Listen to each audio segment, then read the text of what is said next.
the second one, the second speaker, going, and he will be talking about plant production, and that will be no other person other than our Professor T.O. Fabumi.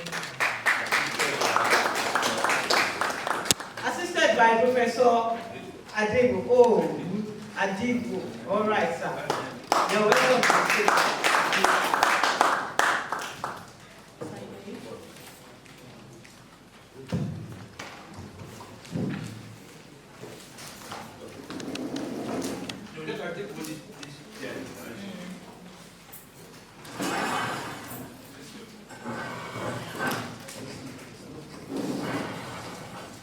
Thank you very much, the team leader, Professor Diwali Dipolu.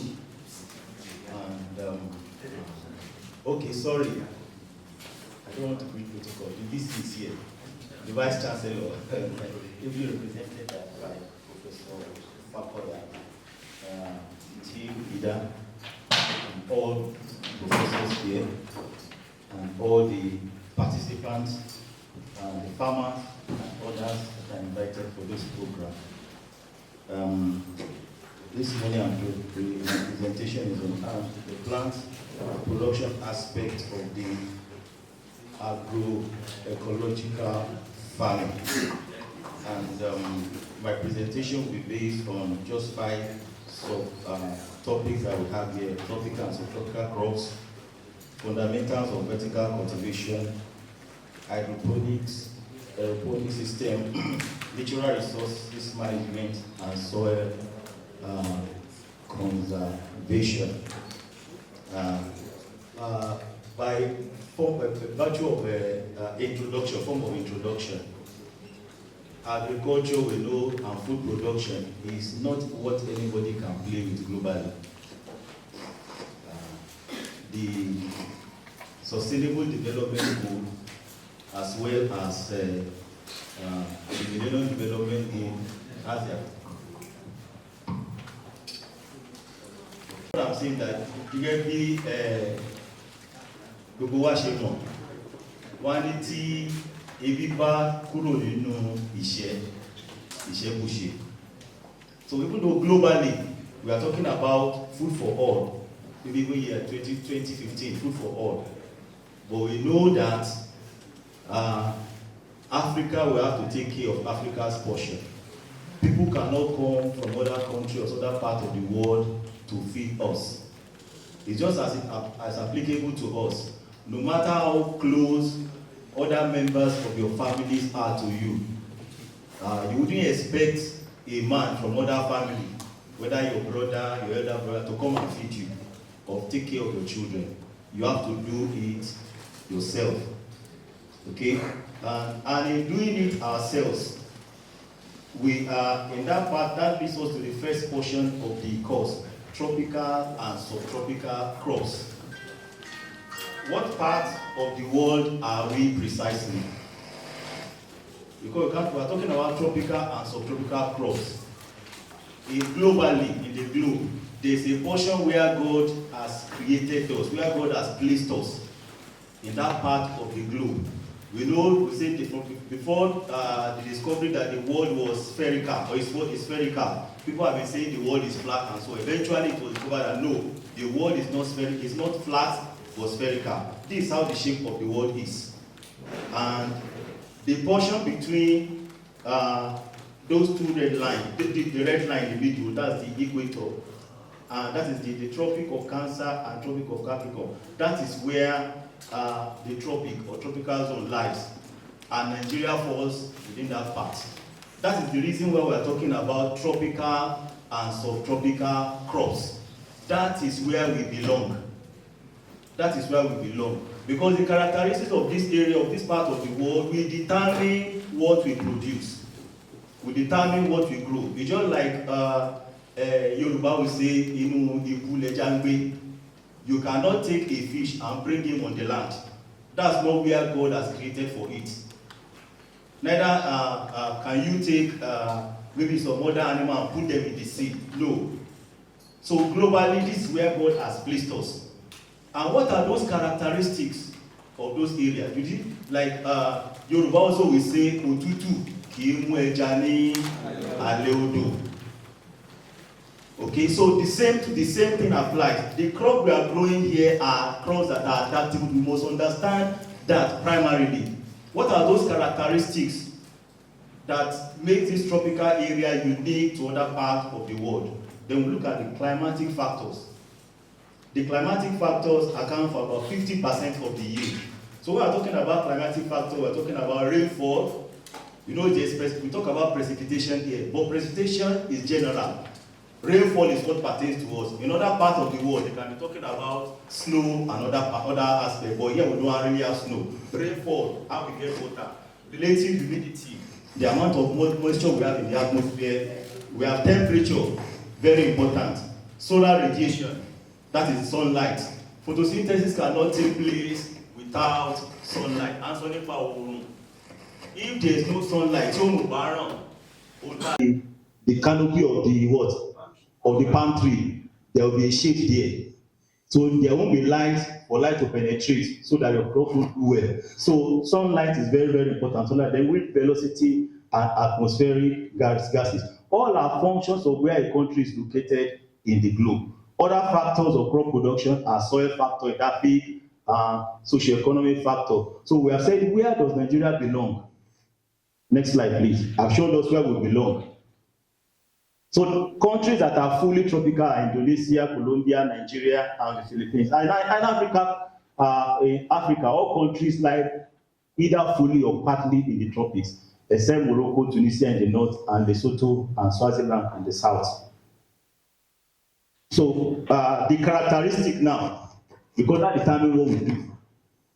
In the tropical climate, we say the temperature is consistently high. So we don't have, that implies that we don't really have the problem of temperature for our crops.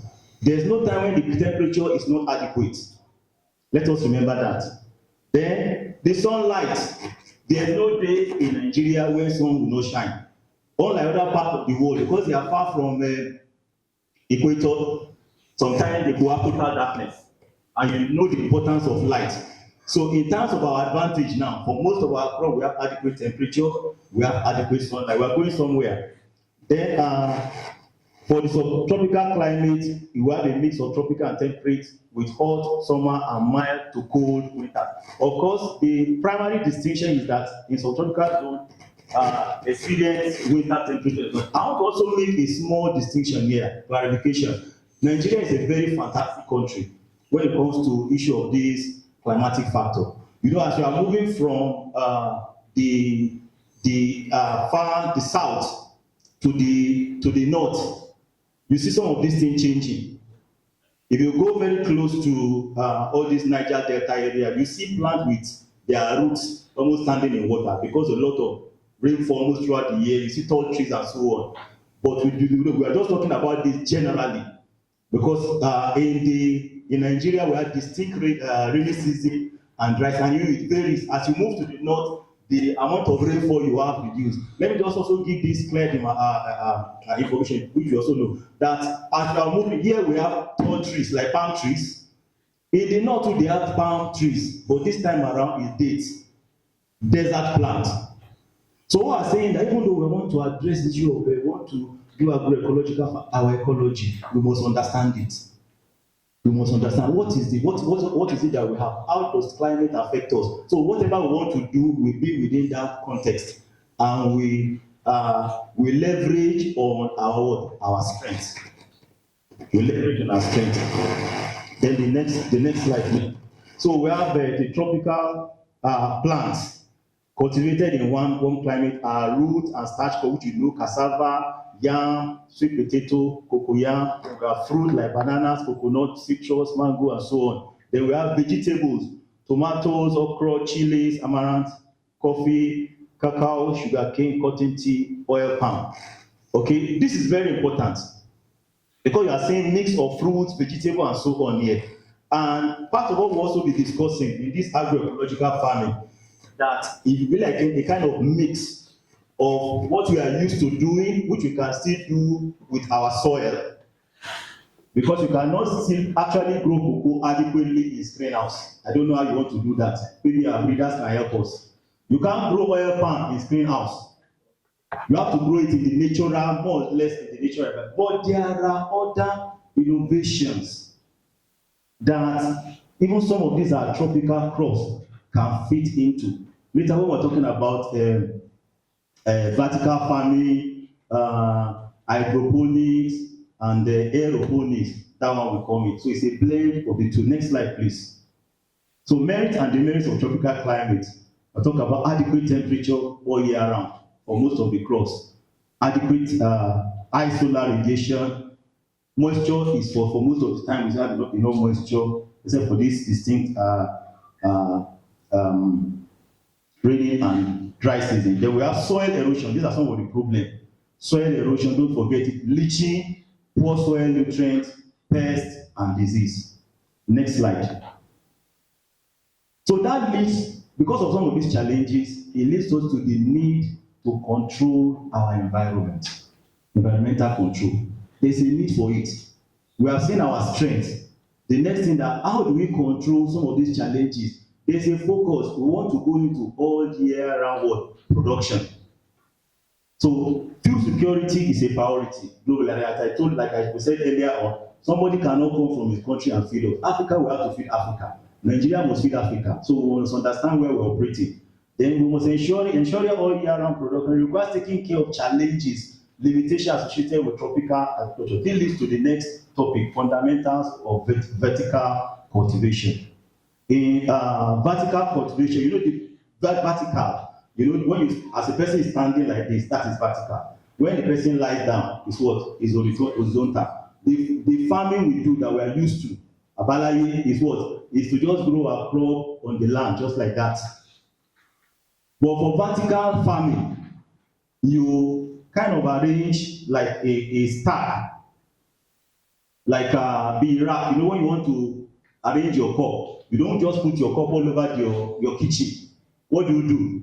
You have a rack and you arrange your cups there. With that, you maximize the space you have within the kitchen. That's what vertical farming primarily is all about. Now, that is very, very important if we are going to meet the goal of feeding the world and feeding ourselves, achieving food sustainability. What that makes us important is this. If, for example, you have a plot of land, and that plot of land that you have, you don't even have money to expand it. People in animal production, many times people in crop will complain, to do crop production, you need a very big parcel of land. You need a very big parcel of land. But in vertical production, to an extent, you can also maximize the space you have. You maximize the space. I can see my neighbor here, he does a lot of vegetable. I will even buy vegetable from him. But the vegetable is just normal production. But with vertical production, there's a way of arranging your crop so that within the same space you have, you harvest more. Part of the advantages you have in vertical production is that because of that, there's all year round production, and you maximize the water about more than 90% of water is saved.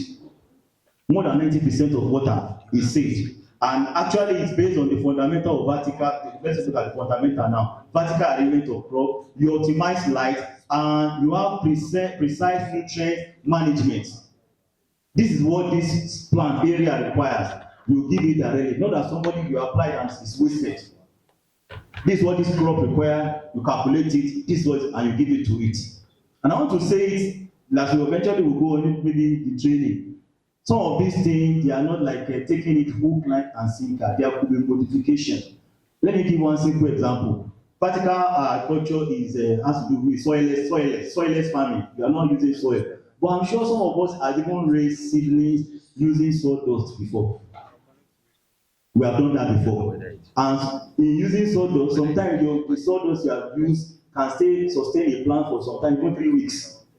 Which means when you maximize the nutrient in such an environment, what happens? You're able to get something not necessarily going to the field. So I just want to let us not look as if this is very, very far from us. It's something very close to us. We can adapt it, and we can, like I said, today is just general overview of what you are looking at. The next one, fundamental of vertical cultivation. Please let's go to the next one. I'll just talk about that. Then hydroponics and aeroponics. These are made use of in vertical cultivation. Because when you arrange your crop now, to maximize the water and the nutrient you supply, in hydroponics, you ensure that the water you use contain adequate nutrients that will go around the plant. And like I said, it's soilless. Sometimes people use fiber of the coconut just to support the plant. But all you need here is support for your plant. And in supporting the plant, you can just use something like that, just to give support. Then you calculate the amount of nutrient and you give it, and it goes round. And by that, you're able to save the water that you use as well as the nutrients. But the challenges there include high initial setup, then technical experience. Some of us, we are so familiar, even without learning it, you are used to how farmers produce their crop. But for this one, I require a little or additional training, which this program is emphasizing. And like the team leaders told us, they have some hydroponics, something that we will look at after this program. Okay, they require energy to drive the nutrient solution, then artificial lighting. The artificial lighting now is for some time may not really be our problem. It might not be our problem. Like I said, in Nigeria now, having enough sunlight is not really a problem to us. Crops that can be produced using hydroponics include leafy vegetables, other vegetables like cucumber, pepper, and tomato. It looks so simple, but you discover that we spend a lot in this country when it comes to vegetables. Almost every family, you eat vegetables every day. So if you can take care of that, you can be very sure that we live well. Even sometimes people live on vegetables. Vegetarians, they live on vegetables, which means they will be able to solve the problem. The next slide, please. Okay, next slide. Next slide. Okay, this is an example of vertical farming. Look at the example in vertical farming. Instead of just spreading the crop horizontally, that's like right now. Different layers you have crop. Next slide, please. This is also another example of vertical farming with water used as irrigation. Next one.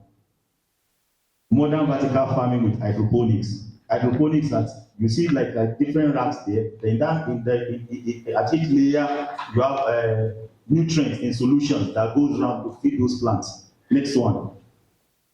Modern day hydroponics, like our team leader said, eventually we'll see some. Okay, next one. Indoor hydroponics. Next one. Aeroponics. Growing crop in there. This one is mist that they use in what the roots are exposed, but just the mist they use in sprinkling water to the and nutrients to the root. Next one. Aeroponics as well. You know, it's okay, please. You see that we are talking about vertical here. It's vertical in the sense that normally this vegetable would have been spread on the ground, but you can see that it's vertical. So okay, next one. Okay, natural resources management. The link now, natural resources management, what we're talking about. Don't forget, we are operating somewhere. To achieve food sustainability, it has to be a mix of the will I say ancient now, or traditional and what? And modern. You can't throw away traditional and just stick to the modern, because there are crops that cannot be produced using this means. So in doing that, there must be an understanding of how our current environment operates. Why do we even grow crop on soil? Basically, we need nutrients from the soil. And if we destroy the soil, what happens? No harvest. That's what actually led to the issue of shifting cultivation before. And the truth of the matter is that even if your father had a size of land, maybe 100 hectares, and you have 20 children or whatever in those days, by the time they give you a inheritance, what happens? It is fragmented, and that continues. So whatever you have must be maintained. So issue of natural resources management is key, and that's one thing that will be discussed here. And talking about natural resources, one major thing is the soil. I told you what you get from the soil, the nutrients. 16 essential elements, sometimes some people mention 17, they are gotten from the soil. So you must control erosion because that's what actually leads to degradation. When the topsoil is washed away, the topsoil can be washed away by erosion, or there's what we call leaching, and leaching is as a result of deep percolation when the nutrients move down beyond the rooting zone. So you must control all this, and you must do that consciously. You must do that consciously. Nature has given you something, you must make sure you maintain it, and you are doing with every practice you do, you maintain. That's what this natural resource management or resources management is all about. Next one. Sustainability ensure that's the essence of natural resource. You ensure sustainability. You are using something presently. You are using it, you are getting the benefit, and you are handing it over successfully to the next generation. Not that you use it today and before it gets to the next generation you have destroyed it. No. So you will have been going against the principle of sustainability. So environment must be environmental protection, economic development, biodiversity conservation. When we're talking about biodiversity conservation, is that some of those plants that we have, we don't destroy them. You don't say because you want to grow ewedu, you want to grow this particular crop, the natural crops that God has put their plants, you not destroy them. No. You ensure that there is biodiversity, because there's a lot of reason why God has put those things. The time we fail not to talk about some of the reasons for biodiversity. Because the truth of the matter is that the more you encourage biodiversity, the more you are sustaining that environment. It becomes stable. It becomes stable. The more diversity, the more the stability. Okay, like maybe later we'll still talk more about that. The next one, climate change mitigation is also taken care of. Next one, please.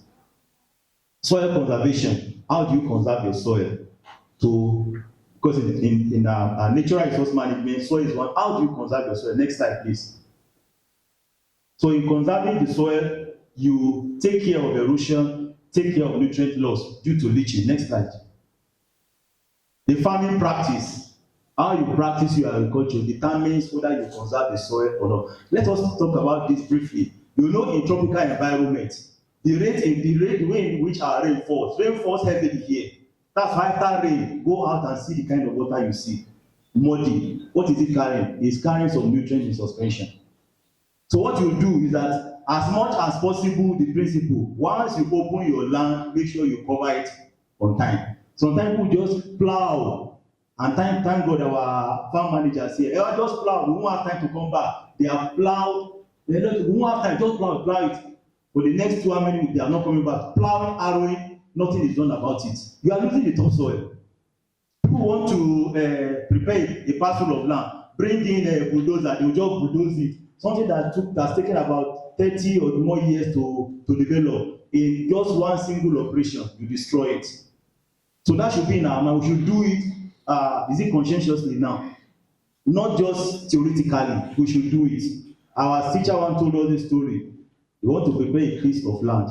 Somebody brought in a bulldozer and carried it, the dead to the site. They were using the mainland.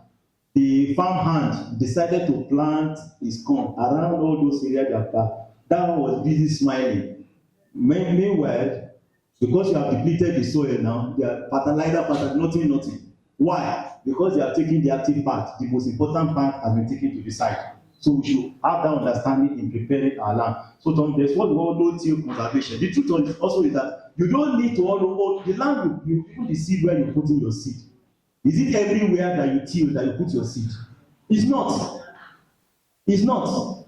So that's the concept of no-till conservation. If possible, just minimize the tillage. Where you don't intend to plant, don't open it. Where you don't intend to plant, just open as much as you can plant. Then you ensure that there's covering of the soil. The next one is next slide, please.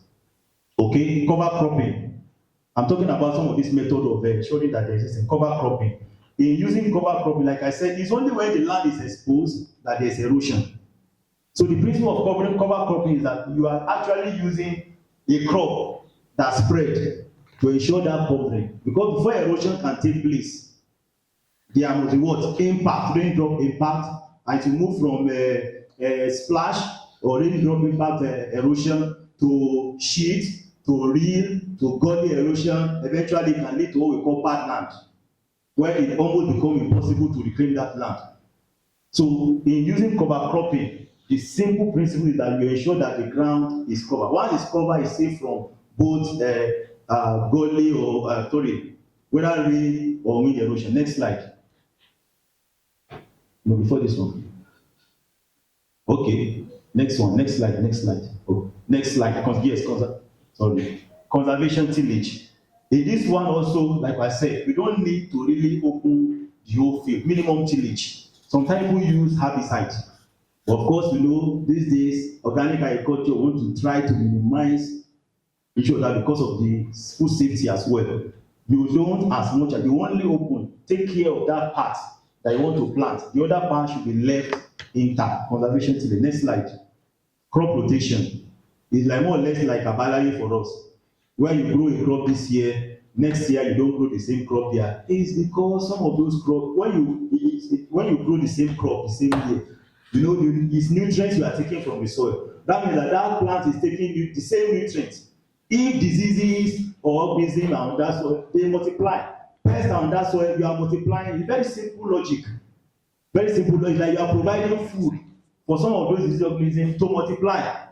And when you do that, when you have grown this crop this year, next time, traditional and modern crop production system is fundamental to achieving sustainable food security in the ever-increasing population of the tropical countries. Natural resources must be managed and conserved in the traditional systems while adopting the year-round modern-day production system. You are conserving the one you have, you are not throwing it away.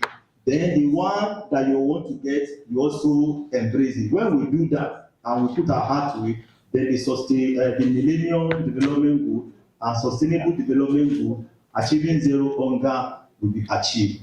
Thank you for listening. Please let us give it a more